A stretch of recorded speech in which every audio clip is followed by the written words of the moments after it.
This restored Victorian fort is used to housing examples of cannon, mortar and heavy artillery, but for a limited time the ramparts play host to a sea of red in the form of a giant sculpture made from ceramic poppies. Well, we've got the sculpture Poppies Wave, which is an element of the poppies at the Tower of London, and it's been touring the country for the last couple of years with the 5th venue for it to come to. We're very proud to have it here. To have it here just outside Portsmouth in Hampshire, very proud. Wonderful spot to have it on top of Portsmouth Hill overlooking Solent and the Hampshire countryside to the north.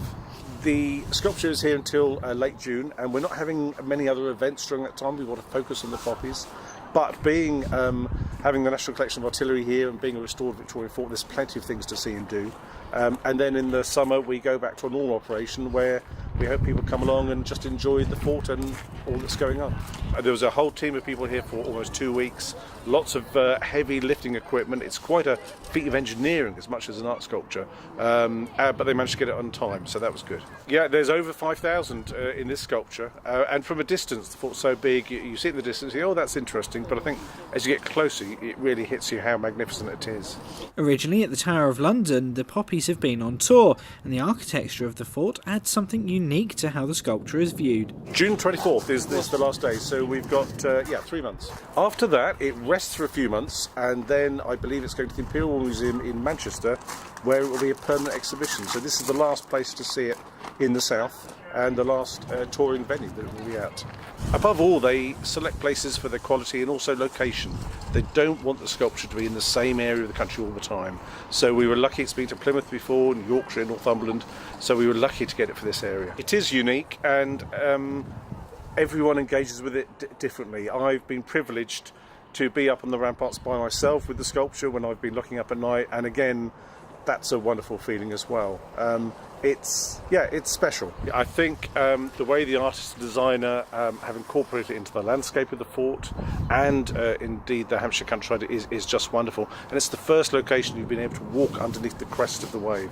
The fort was used in the First World War, and obviously many troops served in the First World War from the Portsmouth area. And we see visitors coming along, visiting the poppies, getting quite emotional. We see very young children coming along with stories of their great uncles or grandfathers that fought in the war. It's very moving. The museum would like to hear from you if you'd like to volunteer and be a part of this project. Recruited a lot of volunteers, and everyone's volunteering for different reasons. Visitors leave comments and cards. It moves them in different ways. It inspires and it engages with people in so many different ways. It's wonderful. It's more than just a piece of art. I've seen it change in terms of the weather. So it's quite breezy today, and the sculpture's moving slightly. The other day was sunny with a blue sky. That was wonderful for photography as well. So we hope that people come back, and it's a free admission museum. So why not? It's always good if people are willing to get involved. It'd be lovely to hear from them. Lots of things to be doing, and there's a nice feel about the place. I think when the weather improves and we start getting a summer, we're going to be very busy again. The more the merrier. If they would go onto the Royal Armoury's website, www.royalarmouries.org.uk, and make contact with Caroline, our volunteer coordinator, and we're going to take it from there. Richard Stringer, That's TV.